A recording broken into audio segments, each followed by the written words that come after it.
시편 92편은 한국에서 생활을 해보셨던 분들에게는 좋은 씨앗이라고 하는 찬양팀의 시편 92편 찬양이 있거든요. 아침에 주의 인자하심을 나타내시며 밤마다 주의 성실하심을 베품이 좋으나이다 라는 찬양이 있어요. 이 찬양으로 그나마 우리에게 조금 알려져 있는 시입니다. 근데 이 시는 안식일의 찬송시라고 하는 제목을 가지고 있어요. 그러니까 안식일 날 특별하게 안식을 기억하면서 하나님의 전에 와서 하나님을 찬송하며 예배하는 사람의 기쁨이 가득 묻어나는 시라고 할 수 있습니다. 우리는 이 시를 통해서 예배를 하나님 나라라는 관점에서 이해해보고, 그리고 그 예배를 하나님의 뜰에 심겨져 자라나는 나무라는 그런 그림을 통해서 생각을 해보려고 합니다. 이 시편 92편은 좋구나라는 감탄으로 시작돼요. 좋구나. 1절이 우리 성경에는 한글 성경은 한글의 구조상 하나님 이런 것이 참 좋습니다. 그러면 제일 뒤에 있잖아요. 그래서 3절에 좋습니다라는 말이 나오긴 하지만 본래 이제 히브리어 표현으로는 좋구나라는 말이 가장 먼저 등장해요. 그래서 영어 성경에서도 it is good 이렇게 시작되거든요. 예. it is good. 좋구나. 뭐가 좋냐면 to give thanks to the Lord 해서 감사하는 것이, 찬양하는 것이 좋구나. 그리고 to sing praises, 찬송함이 좋구나, 노래함이 좋구나. 그 다음에 to declare라고 해서 선포함이, 이야기함이 좋구나. 이렇게 영어로 되어져 있는데요. 밑에 여기 한글로 된 것을 보시면 제가 번역한 것인데, 좋구나라고 하면서 찬송하는 것이 좋구나, 감사하는 것이 좋구나, 그리고 노래하는 것이 좋구나, 그리고 이야기하는 게 좋구나, 이렇게 얘기를 해요. 뭘 이야기하는 게 좋냐면 하나님의 당신의 한결같은 사랑을 아침마다 아침에 일어나서 하나님의 사랑을 이야기하는 것이 좋고, 그리고 하루를 다 마치고 밤이 돼서 밤마다 하나님의 신실하심을, 성실하심을, 진실하심을 이야기하는 것이 너무 좋구나, 그렇게 이야기합니다. 그리고는 그냥 이렇게 말로만 좋다고 얘기하는 것을 넘어서서 또 10줄 현악기로, 우리 찬양팀처럼 수금으로, 기타로 노래를 부르면서 이렇게 마음에서 일어나는 이 감격, 이거를 억제하지 못하는 자가 부르는 노래로 이렇게 하나님을 찬양하고 있습니다. 시인은 지금 하나님에 대해 말하는 게 좋고요. 하나님의 이름을 노래하는 게 좋고요. 하나님을 찬양할 수 있어서 좋다고 얘기해요. 그러니까 연애할 때 이러지 않아요? 하나님이 좋은 거예요. 하나님 생각하면 좋고, 하나님을 사랑합니다. 시인은 지금 하나님이 좋고 하나님을 사랑해요. 그래서 아침에 일어나서 하나님의 사랑을 생각해서 행복한 겁니다. 아침에 오늘 눈을 뜨고, 오늘 이제 교회에 오셨잖아요. 아침에 눈 뜨고 제일 처음에 하신 일이 뭡니까? 드신 생각이 무엇이에요? 눈 뜨자마자 좋구나, God is good 이렇게 하고는 하나님 오늘도 내게 생명을 주셨으니 나를 오늘도 살려주셨네요. 저는 지난 날을 생각하면 오늘 눈 뜰 수 없을 줄 알았는데 이스라엘 백성이 어제 범죄하고 광야에서 아침에도 일어나는데 눈이 떠지는 거예요. 그리고 나가 보니까 만나가 내려져 있어요. 그런 걸 하나님의 신실하신 사랑, 헤세드라고 부르거든요. 한결같은 사랑. 그죠? 그따로 해가지고 밥이라도 얻어먹겠어? 이런 얘기를 부모님이 해도 밥 안 처먹고 뭐해? 이걸 하죠. 한결같은 사랑이라고 얘기하거든요. 아침에 눈을 뜨고서 가장 먼저 뭘 하게 하냐면 하나님이 오늘도 여전히 내게 신실하시구나, 내게 한결같은 사랑을 베푸시는구나, 오늘도 나에게 생명을 선물로 주셨구나, 그리고 그 오늘은 내가 하나님의 사랑을 경험하고 맛보고 누릴 수 있는 그날이구나, 이렇게 지금 시작을 하는 거예요. 여러분들도 다 그렇게 시작하셨죠? 예, 이미 하고 계시는 분들은 그렇게 하시면 되고요. 혹시 잠깐 빼먹으셨던 분들은 오늘은 못하니까 내일 아침에 일어나셔서 한번 해보십시오. 나는 하겠다. 이러시면 안 됩니다. 이러시면 하십시다. 그죠? 우리 같이 하십시다. 아침에 일어나자마자 It's good 이렇게 시작하는 거예요. 그러니까 하나님 감사합니다. 내게 생명 주셔서 감사합니다. 이걸 의식적으로 한번 해보십시오. 그리고 밤에 잠들 때 밤마다 하거든요. 복수로 썼어요. 밤마다 하나님의 성실하심을 이야기하는 것이 좋대요. 그러니까 하나님은 신실하셨어요. 그날도 진실하시고 자신이 하신 말씀을 지켜내셨습니다. 사람들은 왔다 갔다 하지만 하나님은 왔다 갔다 하지 않으시거든요. 그래서 밤에 잠들기 전에 눈 감고 잠들기 전에 하나님 감사합니다. 오늘 하루도 나를 지켜주셨으니 신실하시니 믿을 수 있으니 그러니까 trustworthy라고 할 수 있어요. 신뢰할 수 있게 내게 대해 주셨으니 감사합니다. 이렇게 해서 잠 드십시오. 예, 내일 하루만 합시다. 더 바라지 않겠습니다. 내일 하루만 하루씩만 계속 하시면 되니까 작심삼일을 300번쯤 하시면 예, 100번만 해도 됩니다. 그러면 1년입니다. 예, 시인이 지금 이렇게 하나님의 아침에 일어나서 하나님의 인자하심, 한결같은 사랑을 묵상하는 것으로 저녁이 돼서 하나님의 진실하심을 기억하는 것으로 이렇게 마무리를 하고 있습니다. 예배 자리에 나와서 그래서 시인이 예배 자리에 나와서 기억하고 떠올리고 하나님 앞에 나와서 이야기하는 것이 무엇이냐면 시편 92편 4절입니다. 같이 읽을게요. 예, 시작. 여호와여 주께서 행하신 일로 나를 기쁘게 하셨으니 주의 손이 행하신 일로 말미암아 내가 높이 외치리이다. 여호와여 하나님이 나를 기쁘게 하셨답니다. 그러니까 지금 안에 기쁨이 있는 거예요. 근데 무엇으로 기쁘게 했냐면 주님이 행하신 일로. 주님이 어떤 일을 행하셨는데 그 일로 인해서 지금 시인이 기쁜 겁니다. 내가 기뻐요. 그리고 주의 손이 행하신 일로. 좀 더 구체적이죠. 그렇죠? 주께서 당신이 직접 친히 행하신 일로 말미암아 내가 높이 외치리이다. 이렇게 얘기를 해요. 높이 외치리이다라는 그 얘기가 억제할 수 없는 거예요. 막 우와 이런 거예요. 네. 우와, 하나님이 내게 이런 거 허락해 주셨어. 이런 그런 거예요. 저는 용준 형제를 위해서 다들 기도하셨었잖아요. 직장이 빨리 되게 해 주십시오. 그게 처리되어야 할 서류가 빨리 잘 처리돼서 그 다음 단계를 넘어갈 수 있게 해 주십시오라고 다들 많이들 기도하셨잖아요. 근데 뜻밖에도 용준 형제가 직장을 간 게 아니라 명친자매가 군으로 가셨어요. 그 얘기를, 그리고는 독일로 온대요. 그리고는 클레버에 지금 여기 가 계시잖아요. 저는 그 얘기를 듣고는 우와, 어떻게 이럴 수가. 본인들은 안 기쁘셨어요? 주변에서 다들 다 기뻐했어요, 주변에서. 그렇게 생각했거든요. 독일을 떠나고 한국에 가서 언젠가는 반드시 독일에 돌아오겠습니다. 결국에는 독일에 들어오고야 말겠습니다. 기도해 주세요. 그렇게 얘기를 했던 게 기도 제목이었었거든요. 근데 우리의 뜻과 생각과 계획표와 전혀 달리 하나님께서 그 긴 인고의 시간을, 기다림의 시간을, 견딤의 시간을 아무 응답도 하지 않고 듣지도 않으시는 것처럼, 제가 이렇게 얘기해도 그렇지만, 용주 형제가 이제는 기도도 안 나와요. 좀 심하다는 생각도 들어요. 그런 비슷한 얘기도 하기도 했었거든요. 근데 그 어느 자리에 서니 힘들고 어려운 산등성이를 올라가다가 뒤돌아 보니까 어느새 여기까지 와 있고 내가 어디서 어디까지 와 있는지를 볼 수 있는 그런 시기를 하나님이 내 삶 가운데 일하시고 계시고 일하셨다고 하는 것을 알아차릴 수 있게 하는, 그죠? 그런 순간들을 허락해 주시죠. 살면서 때때로. 그게 억제할 수 없는 기쁨이 있는 겁니다. 억제할 수 없는 감사가.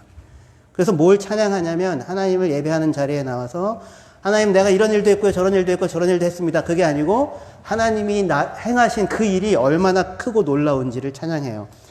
92장 5절에요. 예, 같이 읽겠습니다. 예, 시작.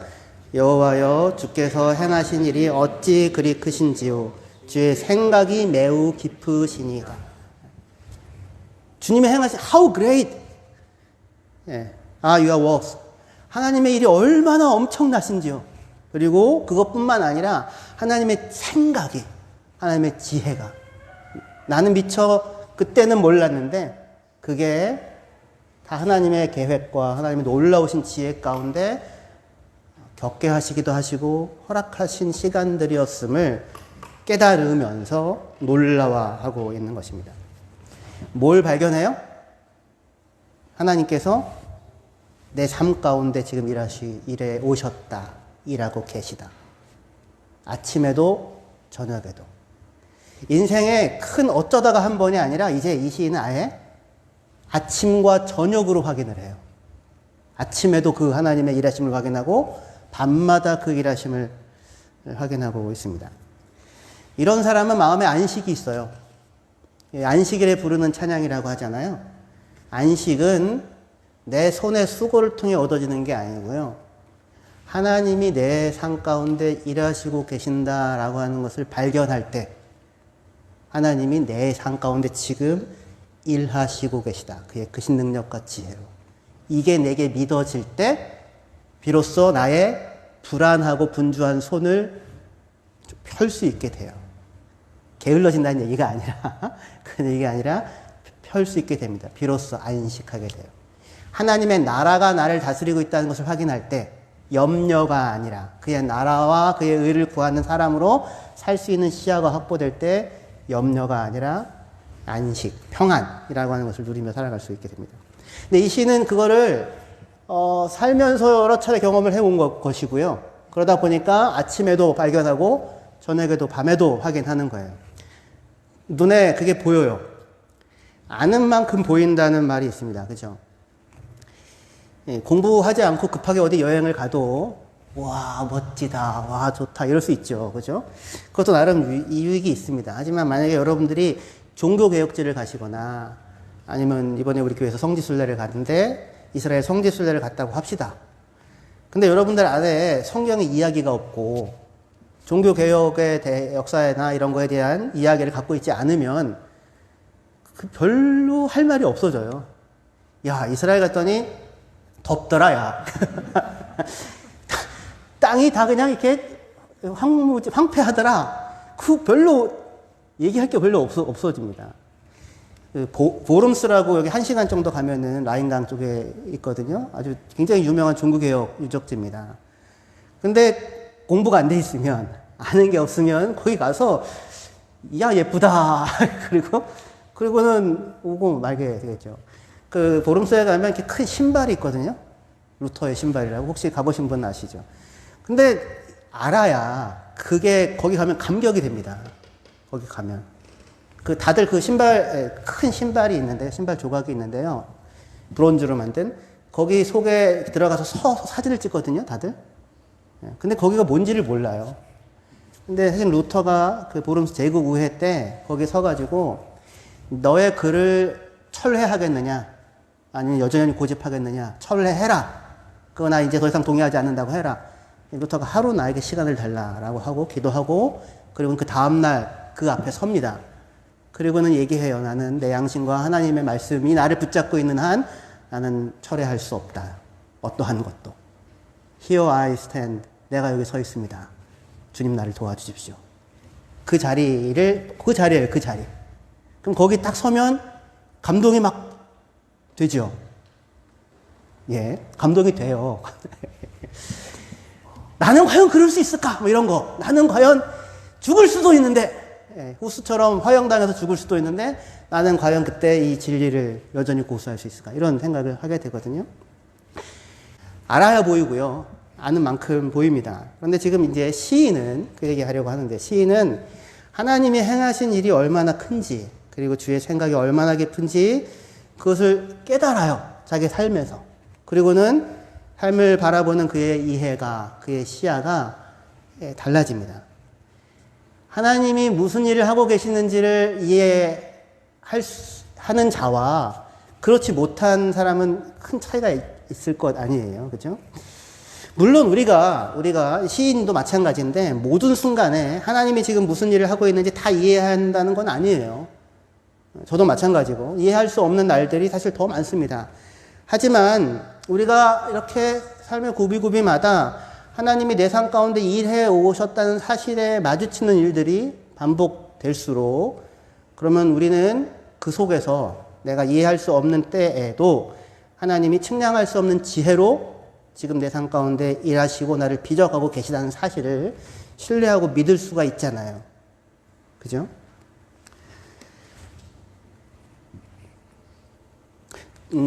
여러분들도 여러분들의 삶 가운데 그런 일들이 아까 용준 형제처럼 다 있으시죠? 그렇죠? 저에게도 얘기하면은 2박 3일이 넘어서 얘기를 차마 꺼내지 못하겠습니다.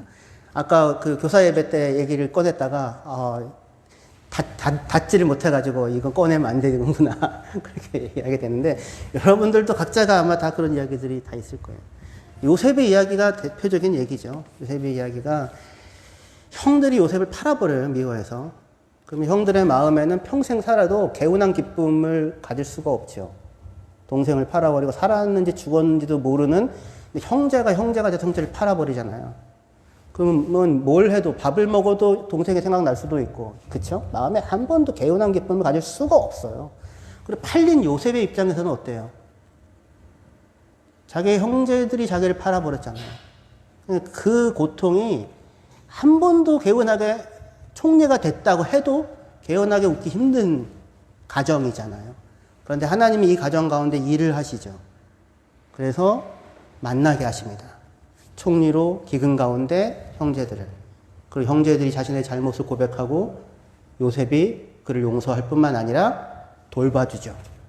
그리하여 용서하고 용서받고 같이 밥을 먹으며 울고 그리고는 개운하게 웃을 수 있는 자리에 하나님이 세워 가시죠. 그들의 삶 가운데 하나님이 일하시죠. 그 하나님이 내 삶 가운데 일해 오셨다는 사실을 요셉이 알고 마주쳐요. 그죠? 그래서 나중에 그렇게 고백하잖아요. 나를 보낸 자는 형들이 아니고 하나님입니다. 하나님이 나를 먼저 보내서 많은 사람들의 생명을 구원하기 위해서 나를 보내셨습니다. 시야에 뭐가 보여요? 하나님이 내 삶 가운데 일하고 계시다고 하는, 우리들 가운데서 일하고 계시다고 하는 것이 보이지요.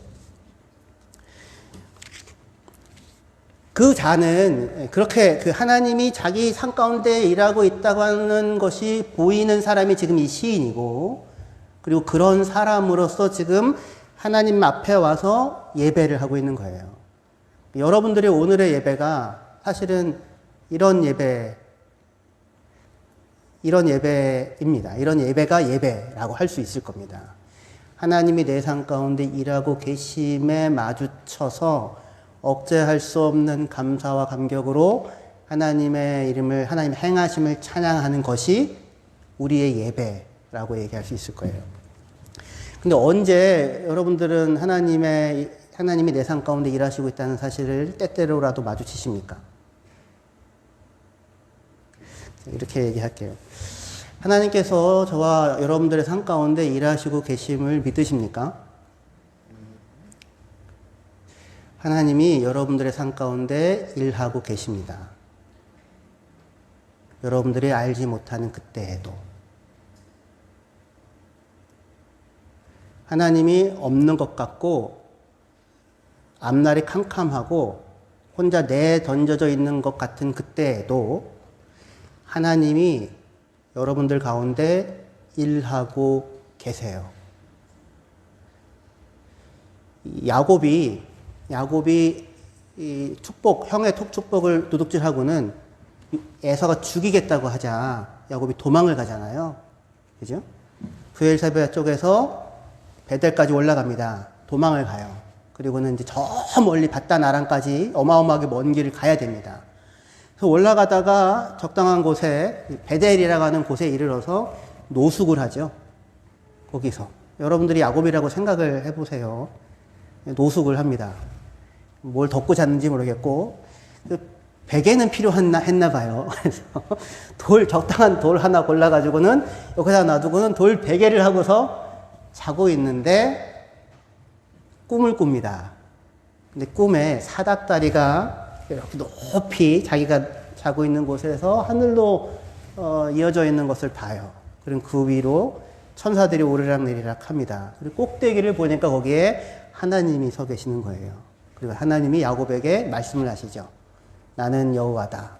나는 너희 조상들의 하나님, 아브라함의 하나님, 이삭의 하나님이다. 내가 너 누운 곳을, 내가 너 누워있는 땅을 너와 내 자손에게 줄 것이다. 창세기 28장 13절부터 한번 보실게요. 또 본즉 여호와께서 그 위에 서서 이르시되 나는 여호와니 너희 조부 아브라함의 하나님이요 이삭의 하나님이라. 내가 누워있는 땅을 내가 너와 내 자손에게 주리니 내 자손이 땅에 티끌같이 되며 내가 서쪽과 동쪽과 북쪽과 남쪽으로 퍼져갈지며 땅의 모든 족속이 너와 내 자손으로 말미암아 복을 받으리라. 내가 너와 함께 있어 내가 어디로 가든지 너를 지키며 너를 이끌어 이 땅으로 돌아오게 할지라. 내가 내게 허락한 것을 다 이루기까지 너를 떠나지 아니하리라. 야곱이 잠에 깨어 이르되 여호와께서 과연 여기 계시거늘 내가 알지 못하였도다. 이에 두려워하여 이르되 두렵도다 이곳이요 이것은 다름 아닌 하나님의 집이요 이는 하늘의 문이로다 하고 야곱이 아침에 일찍 일어나 베개로 삼았던 돌을 가져다가 기둥으로 세우고 그 위에 기름을 붓고 그곳의 이름을 베델이라 하였더라. 그 성의 옛 이름은 루스더라. 이렇게 지금 얘기를 하고 있습니다. 이 야곱이 아까 이야기로 다시 돌아올게요. 도망을 형을 피해 도망하는 야곱이 길가에 누워서 노숙을 하고 있는데 꿈을 꾸고 하나님께서 꿈을 통하여 야곱에게 찾아와서 야곱에게 말씀을 하시는 장면입니다. 근데 뭘 약속하시냐면 내가 너 누워있는 땅을 너와 내 자손에게 줄게. 그리고 네 자손이 땅에 티끌같이 많아질 거야. 그리고 너로 인하여 땅에 있는 모든 족속이 복을 거둘 거야. 세 가지 약속을 하시거든요. 내가 누워있는 땅을 내가 너에게 줄게. 네 자손이 많아질 거야. 그리고 내가 너로 말미암아 땅에 있는 모든 족속 복받게 할 거야. 세 가지 약속. 이 약속은 누구에게 주신 약속이냐면 하나님이 아브라함에게 주신 약속이에요. 이삭에게 주신 약속이기도 하고요. 그 약속을 하나님이 누구에게도 줘요 지금? 야곱에게도 줘요. 야곱은 얼마 전에 이삭에게서 축복을 받았거든요. 근데 그때 이삭이 자기 아버지 눈이 보이지도 않고 누구에게 축복하는지도 모르는 이삭이 해줬던 축복은 뭐였냐면 하늘에 기름진 것과 땅에 풍성한 것으로 너에게 복을 주고 그 다음에 너를 축복하는 자 축복을 받고 너를 저주하는 자 저주를 받을 거야. 아브라함의 축복 가운데 일부만 떼가지고 얘기를 해요. 그렇게 해서 얻어낸 축복이 야곱이 그렇게 길을 쓰고 네가 에서냐 막 만져보고 예 제가 에서입니다. 그리고 받아낸 축복이 그거예요. 그거 얻어놓고는 에서가 죽이겠다고 하니까 도망자가 돼가지고 지금 도망가고 있는 중이거든요. 앞날이 캄캄하고 지금 어떻게 될지도 알지 못하는 상황에서 한 데서 길에서 노숙을 하고 있는 그 야곱을 하나님이 찾아오세요. 그렇게 어떻게 보면 모든 것을 얻겠다고 기어 올라갔던 야곱이 거기서 쫓겨가서 어디인지도 알지 못하는 곳으로 지금 쫓겨가고 도망가고 있는 그 밤에 그 낮아져 있는 어디에서 잠자리도 찾을 수 없는 그 자리에 있을 그때에 누가 찾아와요?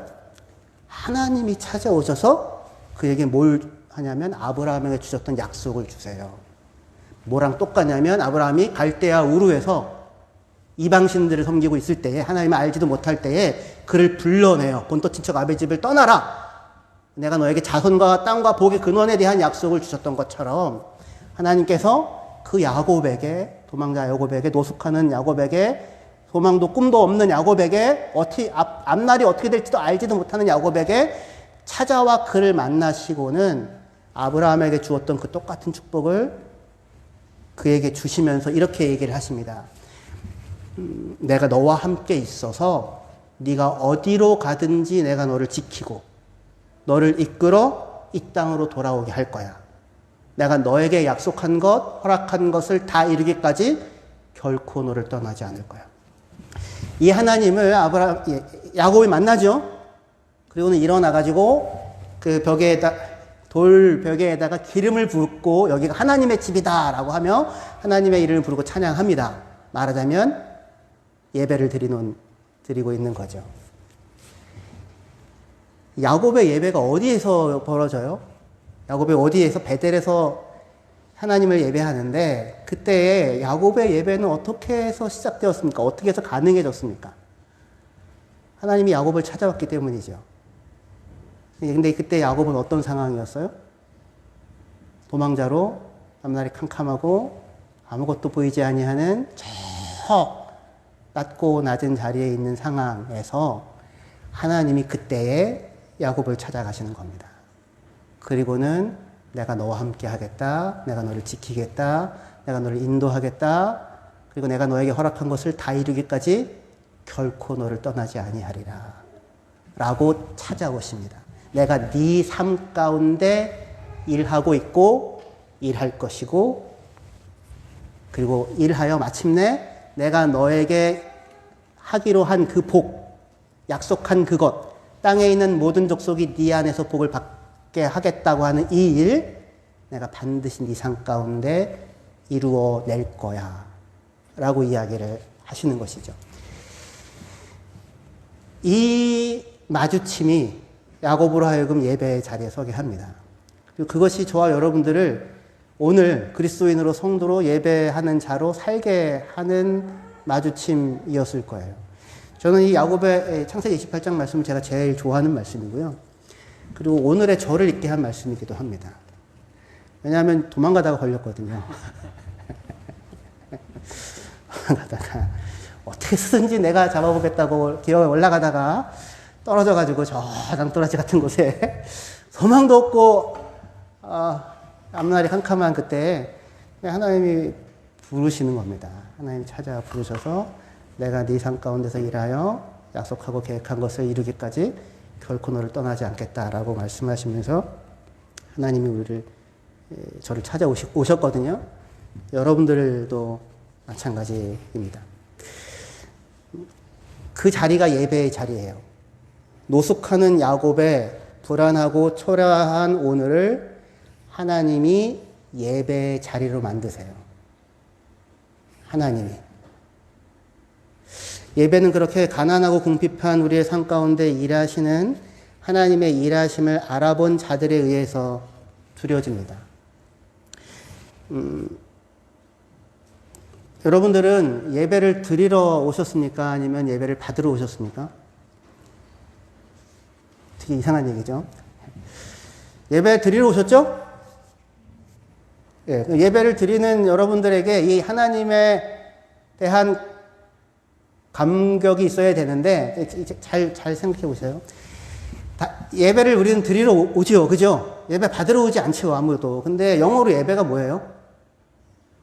워십도 되고 또 서비스라고 하죠. 워십 서비스.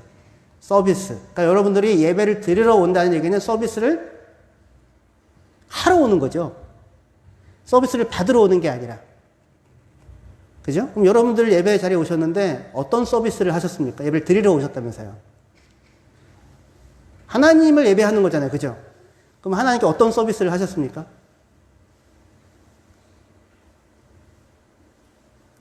우리 용준 형제님 찬양팀 기타로 아니에요?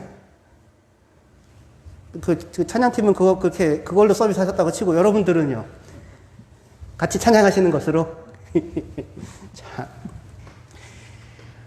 우리가 다 예배를 드리러 온다고 다 그 말을 써요. 그죠? 예배 보러 온다고 잘 안 하고. 그죠? 근데 예배를 보러 오기도 하죠. 예.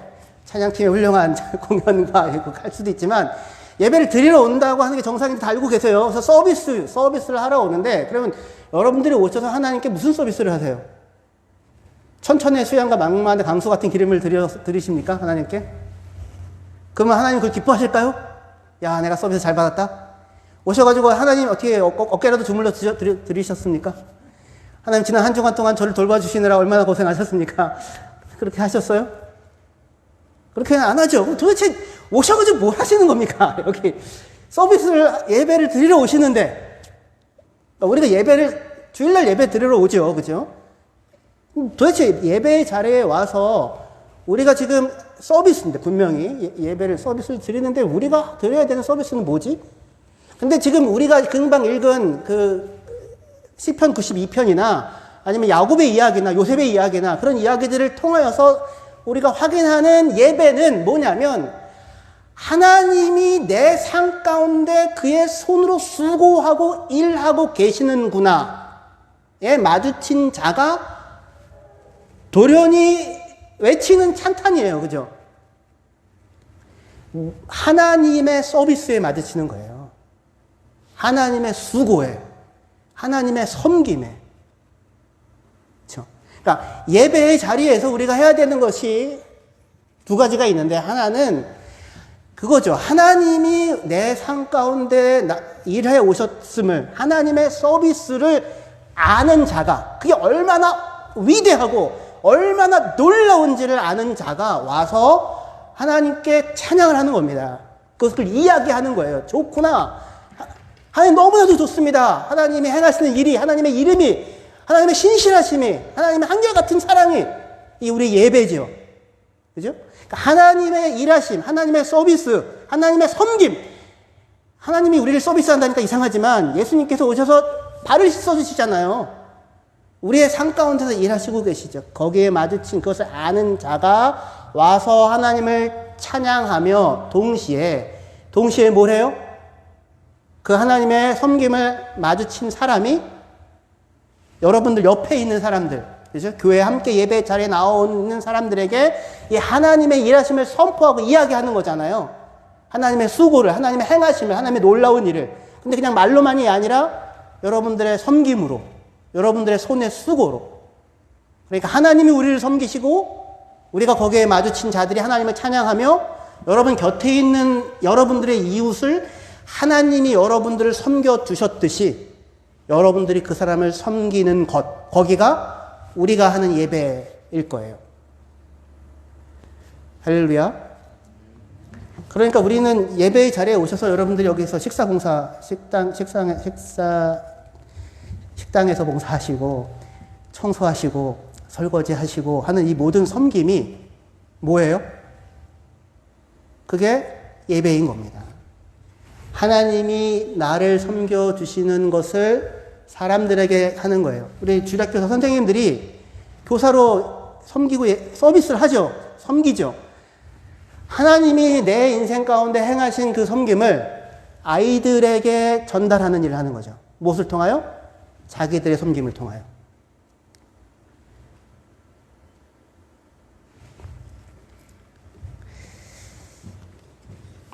우리 램사이 한인교회 예배가 오셔서 하나님 내 서비스를 받아주시옵소서, 그것이 아니라 하나님이 내 인생과 삶 가운데 오늘 내 한 주간 내 삶 가운데 행하신 그 놀라운 일을, 그 섬김을 마주친 자가 하나님을 이야기하며 감사하며 찬양하는 예배가 되고, 동시에 그 하나님이 나를 섬기신 그 섬김으로 그 섬김이 다른 형제들에게도 공급되어지고 있다고 하는 사실을 증거하는, 무엇을 통하여?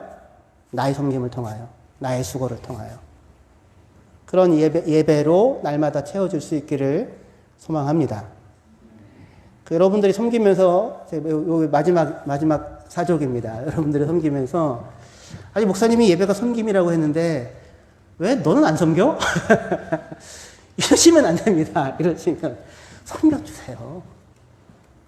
하나님이 야곱을 20몇 년을, 평생을 섬기십니다. 평생을 섬겨서 움켜쥐는 도둑놈 야곱을 마침내 이긴 자 이스라엘이라는 자리에 세우고야 마세요. 그게 하나님께서 저와 여러분들 가운데 행하시는 섬김의 일입니다. 기도하시겠습니다.